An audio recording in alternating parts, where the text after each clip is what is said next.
Eterno nosso Pai e nosso Rei, tudo que fazemos na nossa existência, tudo devemos a Ti e tudo fazemos por Ti. Agora que vamos abrir a Tua Palavra, esteja conosco.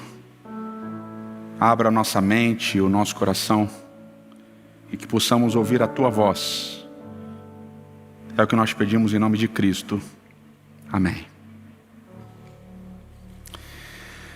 Bom sábado, bom dia para você. A gente está muito feliz porque você decidiu acompanhar a nossa programação, o nosso culto. Obrigado pela sua companhia. A gente sabe que não tem sido fácil, tem sido tempos difíceis, dias difíceis. Temos o nosso Ministério de Oração que tem constantemente orado por vocês, tanto pelos nossos queridos membros, quanto por todos aqueles nossos amigos que assistem online, semanalmente, os nossos cultos, assistem também os vídeos que a gente tem postado semanalmente de meditações, assim por diante. Que Deus continue te abençoando. E qualquer coisa que você precisar, qualquer coisa que você quiser pedir, por favor, entre nas nossas redes sociais e envie seus pedidos de oração para que nós possamos orar por você. Nós estamos na série No Meio Deles, falando sobre o santuário e tudo que envolve o serviço do santuário.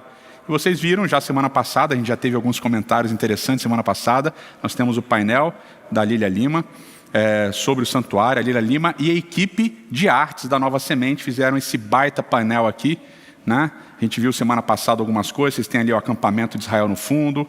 Aqui desse lado, ó, tem o altar de sacrifício, meio ocultado ali pelo violão, pela guitarra. Temos a bacia de bronze, a tenda e aqui essa coluna de fogo, um fogo azul, né, da presença de Deus e etc. Uma arte muito bonita.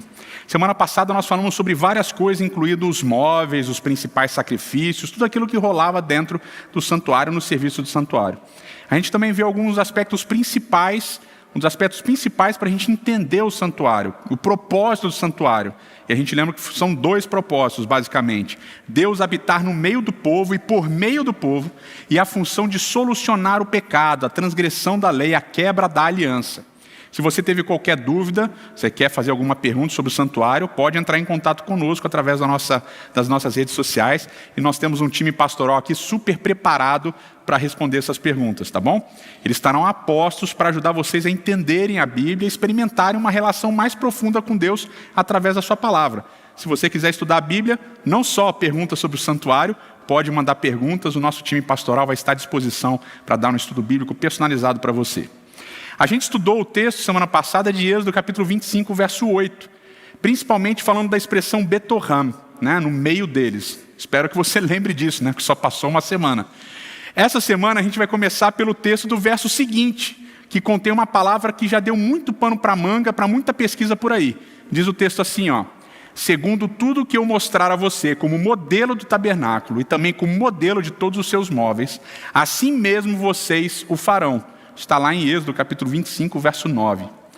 A palavra-chave aqui para modelo é a palavra tavnit, do hebraico, né? Que também pode ser traduzido como cópia, modelo, cópia, assim por diante. Esse conceito ele é repetido na narrativa do santuário algumas vezes. Em Êxodo 25, 9, como a gente já viu, mas também em Êxodo 26, 30, em Êxodo 27, 8 e depois lá em Números, capítulo 8, verso 4.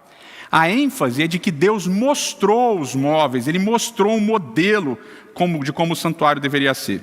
De acordo com vários teólogos ao longo da história, como por exemplo Humberto Cassuto, Moisés ele teve uma visão do santuário celestial, do lugar da habitação de Deus, lá nos céus, e então ele foi comandado a fazer uma cópia terrestre, né, daquilo que ele viu no santuário celestial.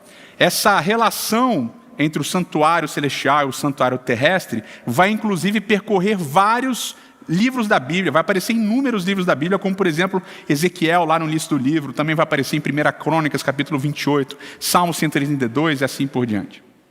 O Talmud, que é um documento judaico bem antigo e que resumidamente discute as leis do Pentateuco, fala que o templo de Salomão, que não é esse santuário, é um outro templo baseado nesse santuário, diz que esse templo de Salomão lá em Jerusalém estava espelhado no santuário celestial.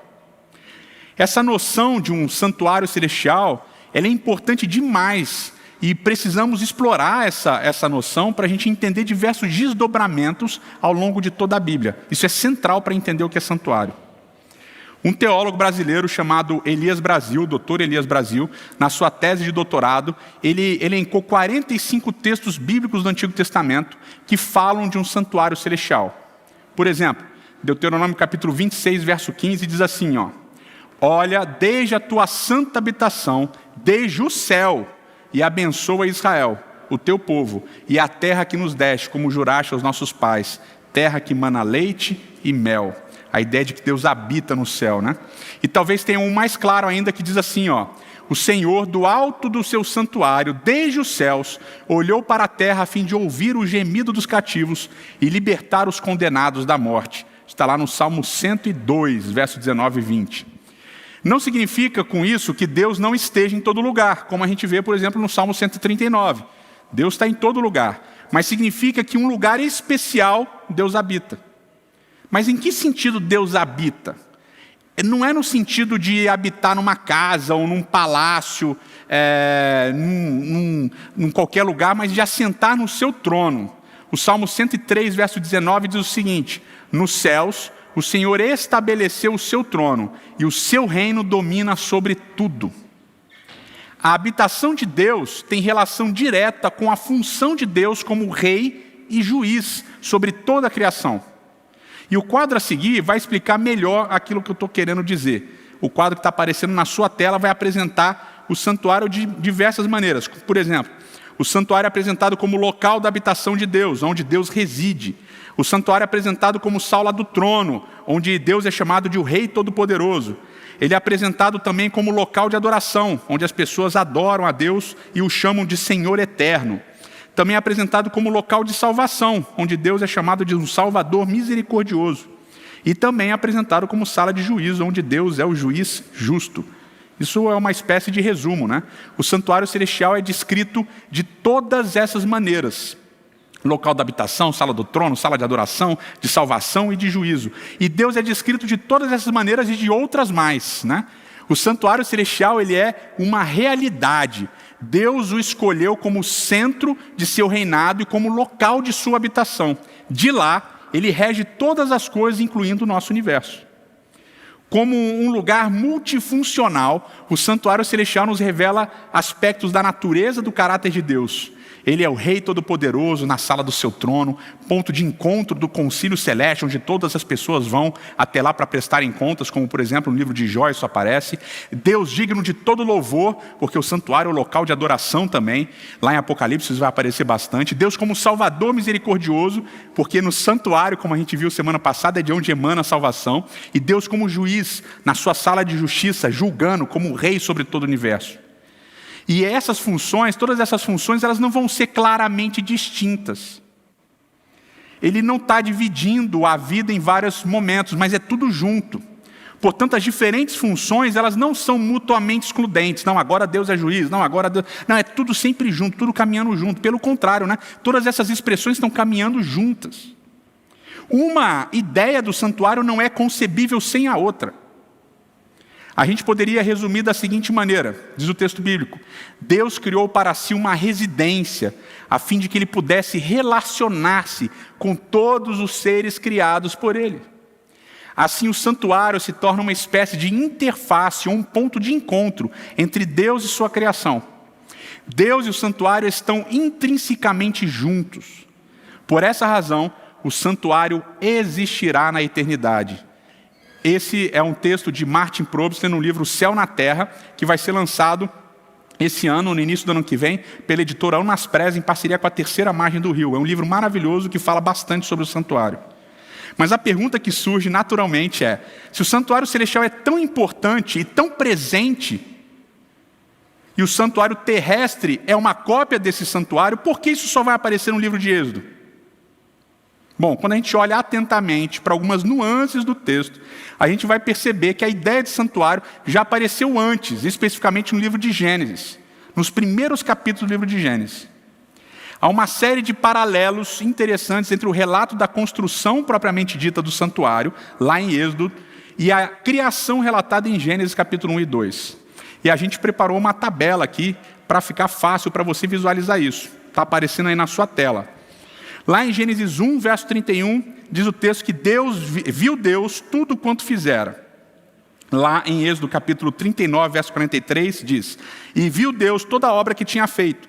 E aqui, nessas palavras que estão sublinhadas, né, o verbo ver e o verbo fazer, elas aparecem da mesma maneira nos dois textos, por isso que eu sublinhei aqui para chamar a atenção de vocês.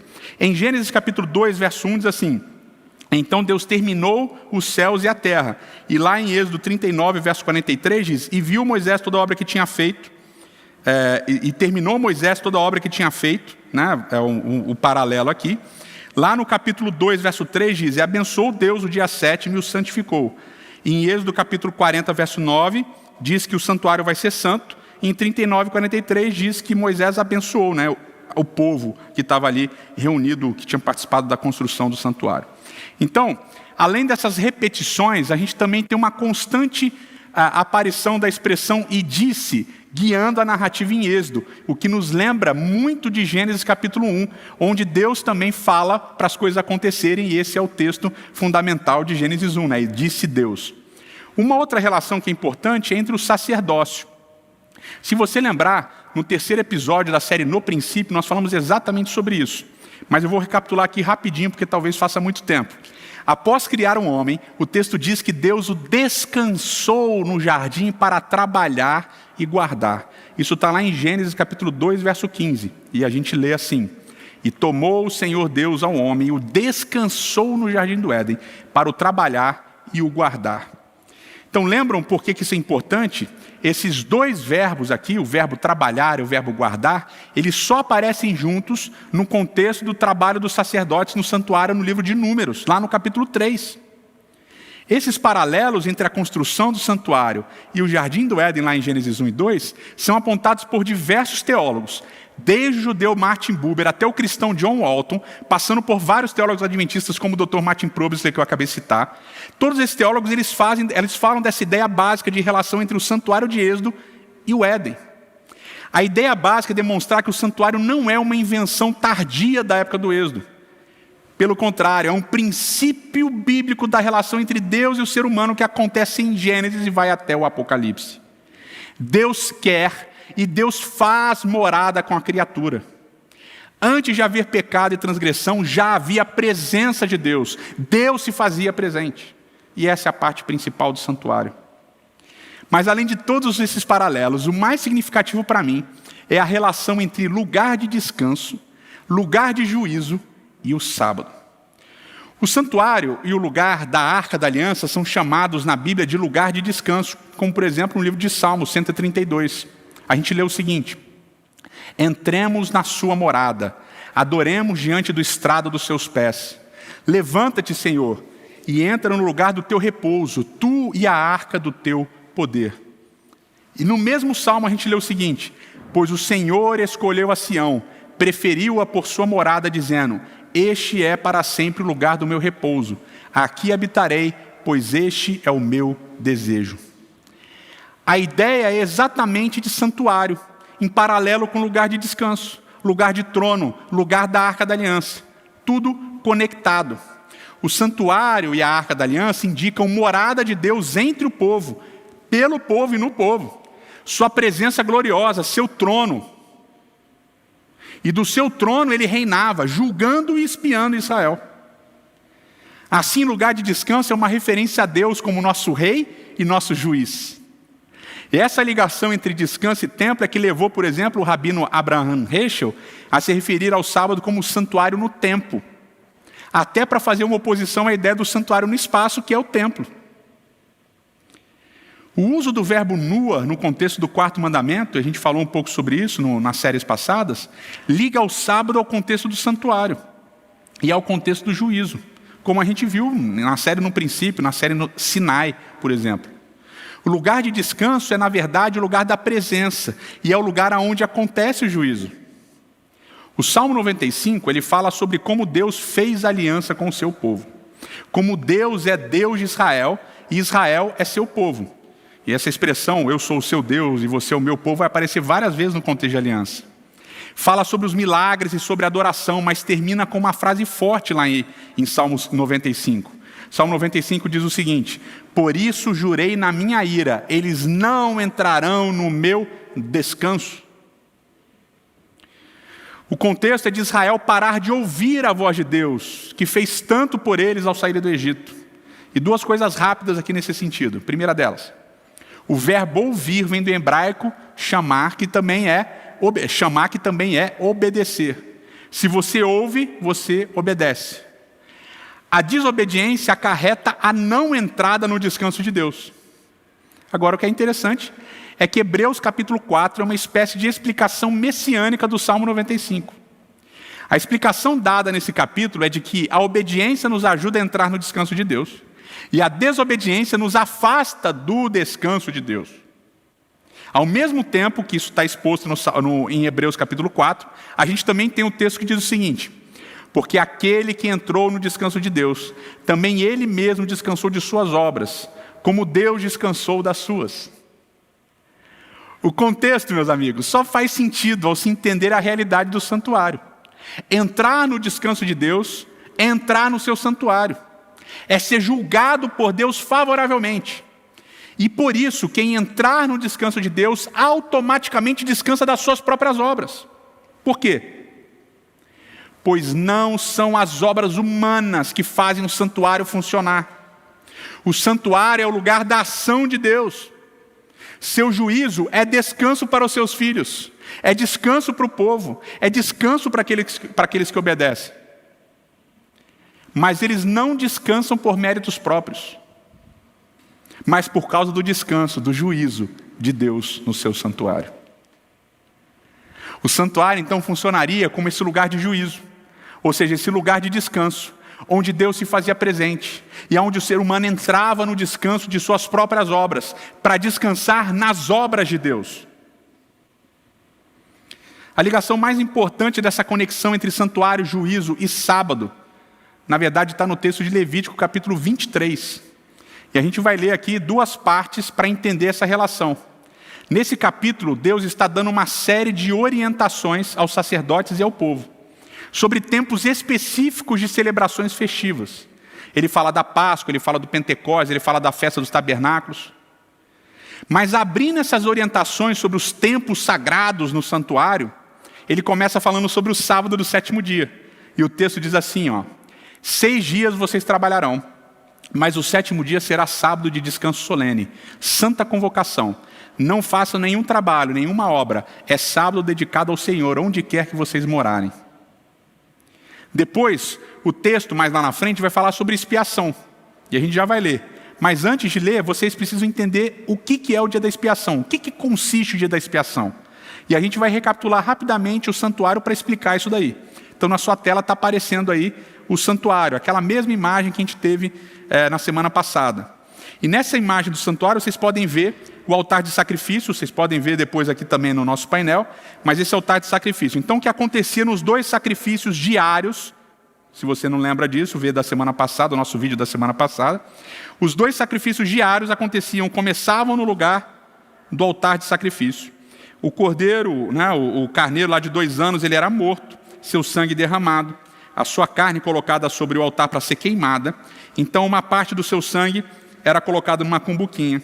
O sacerdote lavava a mão, pegava um pouco da brasa do altar e entrava então dentro do lugar santo, que é essa primeira parte da tenda que está aí, está escrito aí em inglês, Holy Place. Ao entrar nesse lugar, ele se dirigia até o altar de incenso, que era um móvel que ficava logo de frente para o lugar santo dos santos. É o que está pequenininho aí, está escrito em inglês, Altar of Incense. Então ali ele colocava as brasas embaixo, pegava o saquinho que estava do ladinho da roupa dele, com as especiarias, colocava as especiarias sobre o altar de incenso. Então aquelas brasas começavam a queimar, aquela incenso, e enchia o lugar santo de fumaça dessas especiarias queimando. E aí o sacerdote então intercedia pelo pecador, pela pessoa, por todo o povo, na verdade, e aspergia então no altar de incenso, nos 4 chifres e na cortina que dividia o santo dos santos. E aí então ele saía e falava com o pessoal que estava lá fora e dizia, olha, está tudo resolvido, o pecado está perdoado. Basicamente, como funcionava esse serviço diário era que o pecado era transferido do povo para o santuário. O pecado era transferido do povo para o santuário. O pecado não sumia, ele era transferido do povo para o santuário. Então todo o pecado ficava ali. O que acontecia no dia da expiação? No dia da expiação, olha de novo aí para o santuário, que ainda está na tela de vocês. No dia da expiação, o sacerdote repetia as mesmas coisas que ele fazia constantemente. Queimava incenso, intercedia, etc. Mas agora não só isso, ele também entrava no lugar mais interior do santuário, onde estava a Arca da Aliança, que a gente viu semana passada, que é chamado de lugar santo dos santos. E ali ele novamente intercedia pelo povo, pelos pecados, e ele aspergia sobre a cobertura da Arca da Aliança, nos 4 cantos, intercedia e saía. E na hora que ele saía, ele declarava que todo o povo estava expiado. Então, para vocês entenderem, e aqui é importante, durante todo o ano, o pecado era transferido do povo para o santuário. No dia da expiação, o pecado era tirado do santuário, do meio do povo, e jogado para o deserto. É uma ilustração. E a gente vai entender isso melhor semana que vem em relação a Jesus, como Jesus cumpre todas essas coisas. Mas isso é muito importante para entender a dinâmica. Há perdão durante todo o ano, e no dia da expiação há expiação. E a palavra expiação vem do verbo capar, que significa cobrir. Então o pecado é finalmente coberto. Ok? Expiação é cobertura. Então o pecado é tirado do meio do povo, do meio do arraial de Israel. Agora que vocês entenderam melhor o que acontecia de especial no dia da expiação, vamos ler um pouquinho, vamos ler o texto de Levítico 23 que fala sobre expiação. Então o texto diz o seguinte: mas aos 10 dias deste 7º mês será o dia da expiação. Façam santa convocação e humilhem-se. Tragam uma oferta queimada ao Senhor. Nesse mesmo dia vocês não farão nenhum trabalho, porque é o dia de expiação, para fazer expiação por vocês diante do Senhor, o seu Deus. Será um sábado de descanso solene para vocês.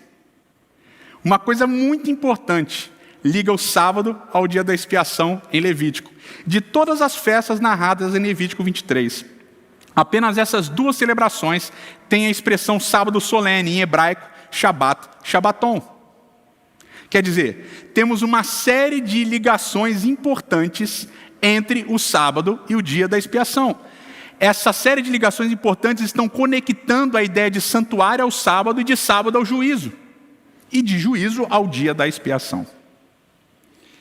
Para juntar tudo isso, eu quero terminar com uma análise de um texto que fecha tudo isso com chave de ouro, que é Zacarias capítulo 3. Então abra sua Bíblia aí em Zacarias capítulo 3 para a gente ler o início do capítulo e a gente vai explorar o capítulo quase inteiro. Diz o texto assim lá no início: Deus me mostrou o sumo sacerdote Josué, que estava diante do anjo do Senhor.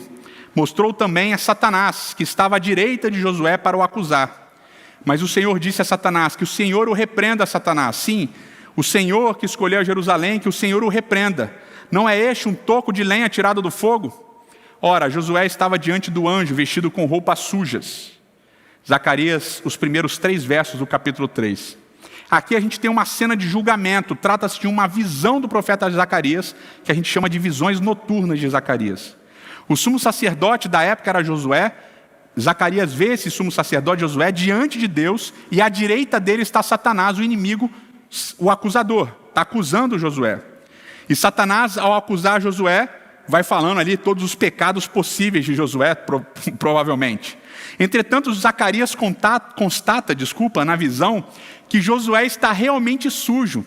Como a gente leu, diz que Josué está vestido de roupas sujas. A palavra para sujeira aqui não é uma palavra muito bonitinha, tá? É a palavra tsoim, que significa sujeira de excrementos humanos. Então, além de sujo, é nojento. Na visão, e ao ver Josué com trajes sujos, a sugestão é que Satanás tem razão nas suas acusações. Ou seja, Josué não está puro. Josué, pelo contrário, está cheio de pecado. E esse pecado está simbolizado pela sujeira de suas roupas. Mas a reação de Deus é estupenda. Deus diz basicamente o seguinte: cala a boca, Satanás. Fica quieto. Eu escolhi esse povo. Eu escolhi Jerusalém. E aí o texto continua dizendo o seguinte: o anjo tomou a palavra, aqui é o anjo do Senhor, a expressão anjo do Senhor, que se refere a Deus, e disse aos que estavam diante dele: tirem as roupas sujas que ele está usando. E a Josué disse: eis que tirei de você a sua iniquidade, e agora o vestirei com roupas finas. Então eu disse: ponham um turbante limpo na cabeça dele. Puseram um turbante limpo na sua cabeça, e o vestiram na presença do anjo do Senhor, que disse a Josué: Assim diz o Senhor dos Exércitos: se você andar nos meus caminhos e observar os meus preceitos, você julgará o meu templo e guardará os meus atos, e eu lhe darei livre acesso entre estes que aqui se encontram. Agora do verso 4 ao verso 7 que a gente leu de Zacarias 3. Então veja, Deus não apenas repreende a Satanás, Deus imediatamente manda que as roupas de Josué sejam trocadas. Deus manda que roupas limpas, especificamente a expressão finos trajes, que são roupas cerimoniais, sejam colocadas nele. E a pergunta que eu gosto de fazer é muito simples: o que Josué fez para que isso tudo acontecesse? Não o que ele fez de pecado, porque pecado a gente sabe. O que ele fez para que as roupas dele, de sujas, fossem trocadas para roupas limpas? O que ele fez? Nada. A expressão da graça ligada ao santuário, ao serviço do santuário, fica totalmente evidente aqui nesse texto de Zacarias 3. Não é algo que nós possamos fazer, não há algo que nós possamos fazer para limpar a nossa própria sujeira. Não há nada, meu querido, que você que está em casa assistindo possa fazer para resolver o problema do seu pecado. Deus resolve o problema do pecado através da sua graça. Não é pelas obras, mas é pela graça. E isso, meus queridos, não é Novo Testamento ainda, isso daqui é Antigo Testamento. Porque a graça, meus queridos, ela não começa só com Jesus em Mateus, em Marcos, em Lucas. A graça transborda pelo Antigo Testamento. As vestes são trocadas, Josué recebe roupas de sumo sacerdote de novo, seu ministério é restaurado, e então ele é convidado a obedecer a aliança. E o caminho é sempre esse. Nós vimos na série Sinai que o caminho é primeiro a libertação, primeiro a graça, e então depois o convite para andar com Deus. Por fim, o texto termina dizendo o seguinte: portanto, escute, Josué, sumo sacerdote, você e os seus companheiros que estão sentados diante de ti, porque estes homens são um sinal do que há de vir. Eis que eu farei vir o meu servo, o renovo, porque eis aqui a pedra que pus diante de Josué. Sobre esta pedra única estão 7 olhos. Eis que eu gravarei nela uma inscrição, diz o Senhor dos Exércitos, e tirarei a iniquidade desta terra num só dia. Naquele dia, diz o Senhor dos Exércitos, cada um de vocês convidará o seu próximo para sentar-se debaixo da videira e debaixo da figueira. Os sacerdotes e Josué são um sinal do que há de vir. E o que há de vir, ele chama de renovo. Quer dizer, os sacerdotes são um sinal, um símbolo daquilo que vai vir. E o que vai vir é o renovo. E a palavra renovo é uma palavra que aparece muito no livro do profeta Isaías.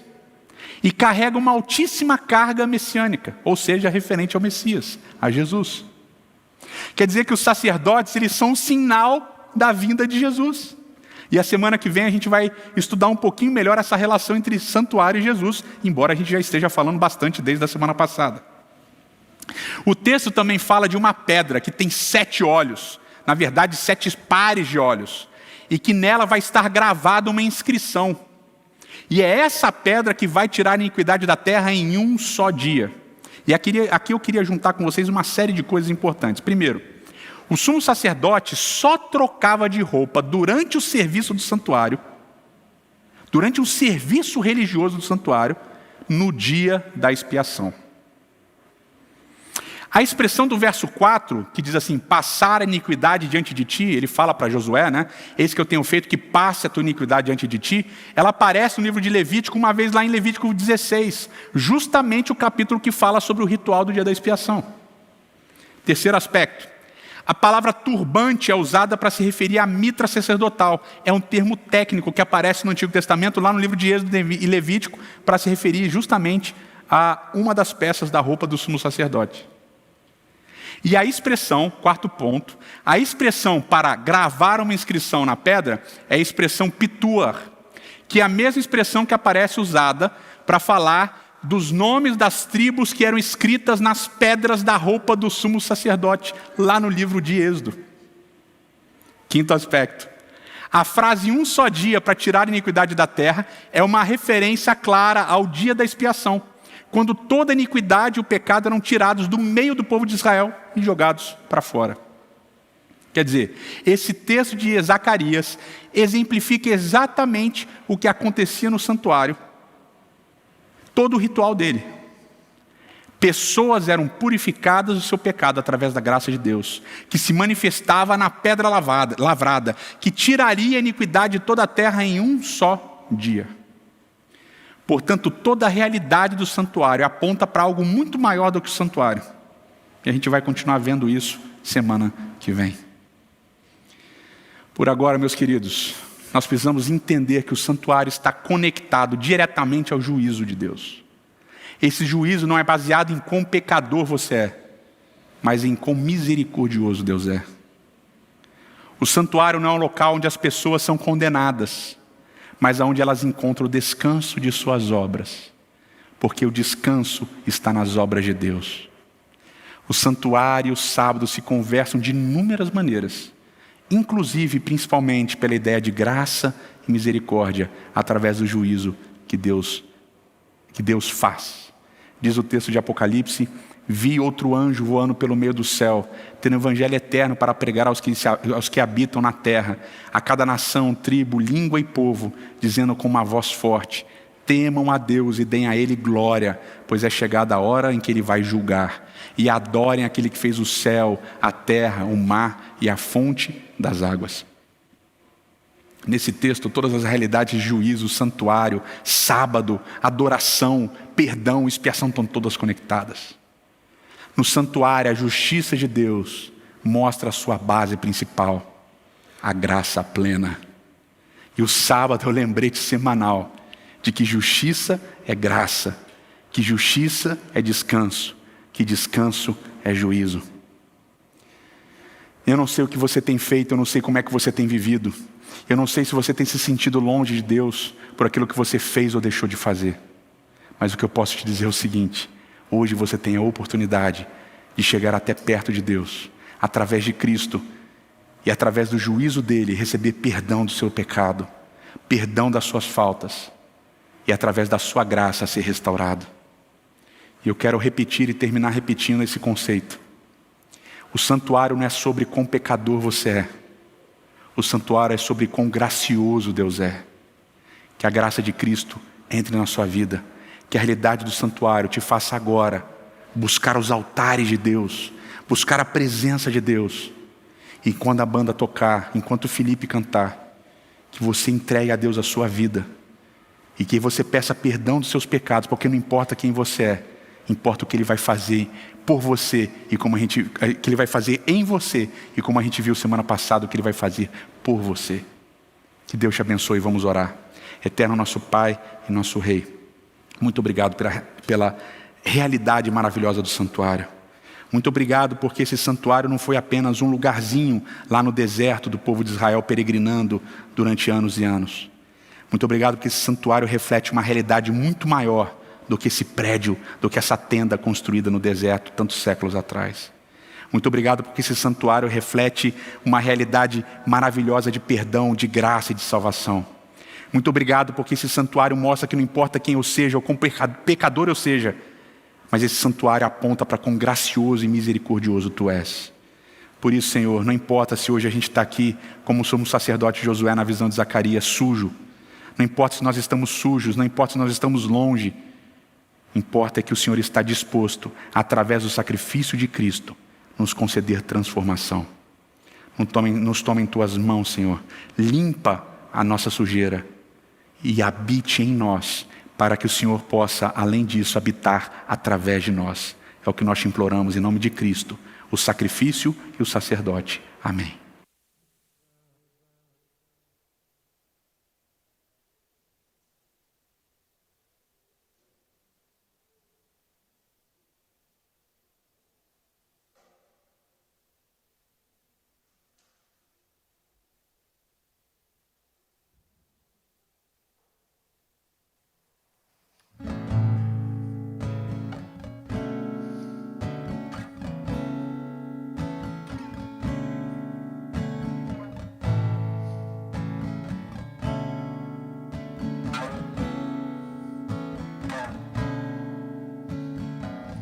Quão amáveis são os Teus tabernáculos,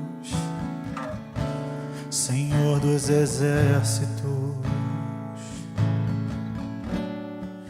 A minha alma suspira e desfalece pelos teus átrios. O pardal encontrou casa e a andorinha ninho para si. Eu encontrei teus altares, Senhor, Rei meu e Deus meu. Eu encontrei teus altares, Senhor, Rei meu e Deus meu.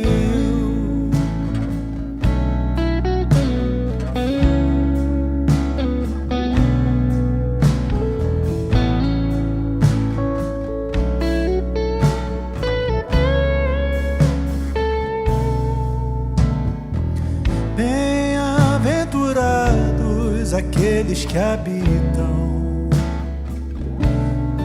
em tua casa, pois um só dia, Senhor, nos teus átrios valem mais que 1000.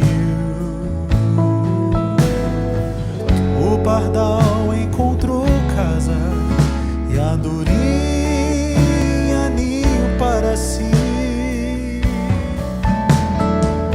Eu encontrei teus altares, Senhor, Rei meu e Deus meu.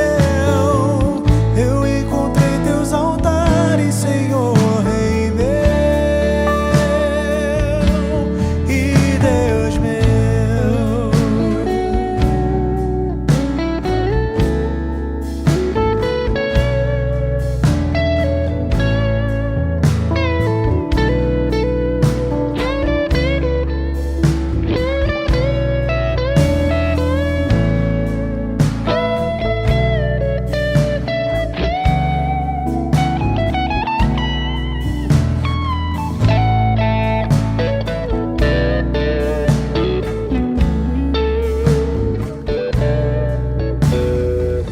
Pois o Senhor é sol e escudo,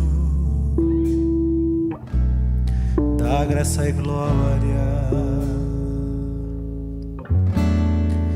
Não negará bem algum aos que vivem corretamente. O pardal encontrou casa e a andorinha ninho para si. Eu encontrei teus altares, Senhor, Rei meu e Deus meu. Eu encontrei teus altares, Senhor, Rei meu e Deus meu. Eu encontrei teus altares, Senhor, Rei meu e Deus e Deus. Eu encontrei teus altares, Senhor, Rei meu e Deus meu.